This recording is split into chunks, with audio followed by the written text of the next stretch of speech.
Както казахме, вече сме готови с монтажа на колата. Направили сме една карта на бензин.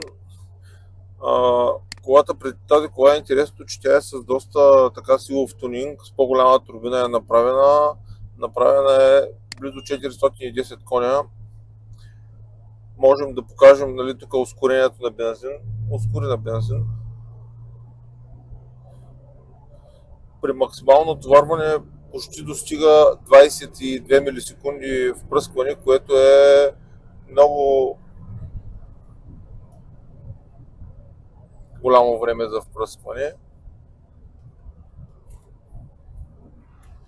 Затова, когато правим колата на газ, се изискват доста специфични стратегии.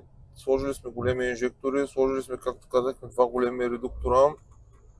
Целта при тези неща е да имаме, виждате тук, сега като обърна на газ, температурата на газта е доста висока, което е много важно за колите с турбини и то големи, защото при буст доста голямо текучество на газ има и ако не са достатъчно мощни редукторите, те не усъмняват да затоплят газта. Другото важно нещо е, не трябва да има пропадане на налягането, защото турбините след като помпят, ако тази турбина ще видите помпи близо 2 бара в момента, 1 бар близо помпи, след като напомпи много, ако налягането на редуктора е ниско, няма да може да вкара газ, ще се изравнят наляганията, затова трябва да има доста по-мощни редуктори, които да преодоляват налягането на турбината. И сега ще ви покажем на газ вече как се случват нещата. Дай газ. Виждате в момента напълно достатъчно име, сме съобразувани всичко. Колата се стига максимални обороти, за да нямаме проблем с инжекторите.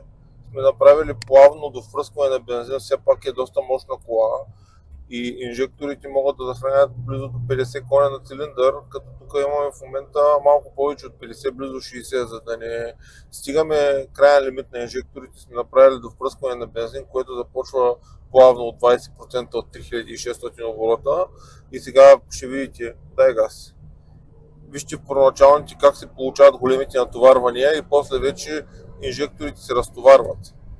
Това е точно идеята да се направи това до впръскване, за да може в тези преходни обороти на ускоряване, когато наистина е с голям буст турбината, да се впръсква достатъчно гориво. В случая ние няма как да направим достатъчно гориво само с газ, защото не е достатъчен дебита на инжекторите и затова да впръскваме бензин, за да не избедняваме колата. Знаете, при тунингованите автомобили бедните смеси значат много проблеми. Да обърнем. Значат много проблеми, значат пробити бутала, повредени двигатели, изгорели клапани, доста неща, които могат да станат. Бедните смеси, малкото гориво предизвиква бедни смеси, бедните смеси предизвикват високи температури на горене и оттам доста механични проблеми с двигателя. За целта ние сме направили така, че да се презащитим и да дадем възможност на човека хем да се кара икономично на газ, хем да има тунингован автомобил, който върви по същия начин, както на бензин. Това го постигаме с много малко до впръскване на бензин. Виждате, почваме 10-20% и вече на максимална отваряне след 5000 оборота стигаме до 30, което е много малко и почти няма да оказва влияние върху разхода. Няма да му прави впечатление на клиента, че гори бензин. Защото то се получава само в пикови ускорения, когато подава моментно газа да ускори, после вече като отпусне газта, виждате, влиза си пак в нормалните диапазони на работа, където се работи изцяло и само на газ. Когато колата е направена с правилните части, се получават правилни стихиометрии. Виждате, сме съобразуването, тримовите работят близко до 0. Това значи, че имаме точни стихиометрични смеси.